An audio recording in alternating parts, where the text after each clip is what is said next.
பிரகலாதன் சுக்கராச்சாரியார்ட்ட கேட்கறான், மக்கள் மனசுல பக்தியை விதைக்கணும். அவன் சொல்றான், இப்ப கிருத்த யுகத்துல பண்ணிடலாம், அடுத்து துவாபர யுகம் கலியுகம் எல்லாம் பின்னாடி வந்ததுன்னா ரொம்ப கஷ்டம். மக்கள் மனசுல பக்தியை விதைக்கிறது கஷ்டமா இருக்கே ஏன்னு கேட்டான்.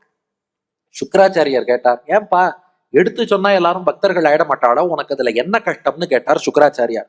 பிரகலாதன் சொல்றான், பாருங்க அந்த காலத்துல பிரகலாதன் காலத்திலேயே இருந்திருக்கு.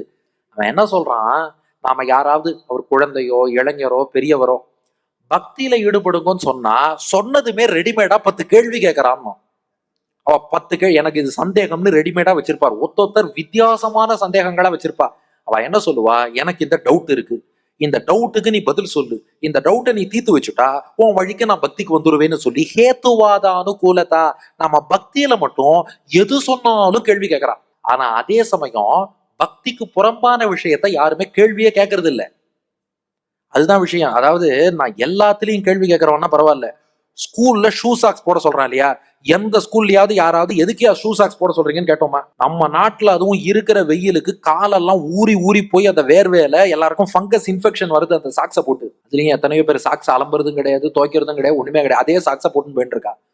ஸ்கூல்ல டை கட்ட சொல்றானே, ஏன் டை கட்ட சொல்றேன் யாராவது இது வரைக்கும் கேட்டோமா? அது வெள்ளைக்காரனுக்கு அவன் ஊர்ல குளிர் ஜாஸ்தி, கழுத்துல அந்த கோல்டு போயிடக்கூடாதுங்கிறதுக்காக அவன் டை கட்டின்னு இருக்கான். நம்ம நாட்டுல இருக்கிறது எனக்கே இப்ப வேர்த்து இருக்கு, நமக்கு ஷாலே அதிகப்படியா இருக்கு, இதுக்கு மேல கழுத்துல டை கட்டிட்டு காலில் ஷூ சாக்ஸ். யாராவது எந்த ஸ்கூல்லயாவது இது வரைக்கும் யாராவது கேள்வி கேட்டோமா? இல்ல சார், அது ஸ்கூல் புரோட்டோகால். ஆனா ஆன்மீகத்துக்குள்ள வந்தா மட்டும் கார்த்தால ஏன் சந்தியாவந்தனம் பண்ணணும், ஆச்சமனம் ஏன் பண்ணணும், இங்க ஏன் இப்படி பண்ணணும், பெருமாளுக்கு ஏன் பூஜை பண்ணணும், கோவில்ல ஏன் நமஸ்காரம் பண்ணணும், ஏன் பிரதட்சணம். பிரகலாதன் கேட்கறான் சுக்கராச்சாரியார்ட்ட, இங்க வந்தால் இவ்வளவு கேள்வி கேட்கிறார்களே, மத்த இடத்துல கேள்வி கேட்கறதுலயே என்ன காரணம்? அப்ப இவர்கள் மனசில் பக்தியை எப்படி விதைப்பதுன்னு கேட்டான் பிரகலாதன். கலியுகத்துக்காக கேட்கப்பட்ட கேள்வி அது.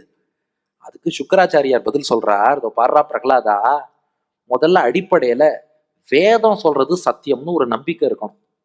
நம்ம பெரியோர்கள் சொன்னா சரியாத்தான் இருக்குங்கிற நம்பிக்கை இருக்கணும், தெய்வ நம்பிக்கை இருக்கணும். இது இருந்து அவன் கேள்வி கேட்கறான்னா நீ அவனுக்கு பதில் சொன்னா ஓகேன்னு அக்செப்ட் பண்ணி ப்ரொசீட் பண்ணுவான். ஆனா நம்ம ஆளுக்கு என்ன கேள்வின்னா, கடவுளே இருக்காரோ இல்லையோன்னு அவனுக்கு சந்தேகம். இந்த கேள்வியை கேட்டு இதன் மூலமாக அதுக்கு பதில் வருமான்னு பார்ப்பான். அவனுக்கு வெளியில ஓப்பனா கடவுள் இருக்காரான்னு கேட்கறதுக்கும் கூச்சமா இருக்கு.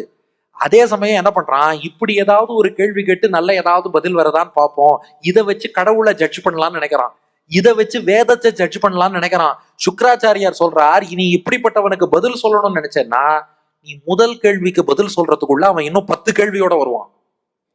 நீ சொல்ற பதில்ல இருந்து அவன் 100 கேள்வி கேட்பான். நீ எத்தனை கேள்விக்கு தாண்டா பதில் சொல்லுவேன்னு கேட்டார்.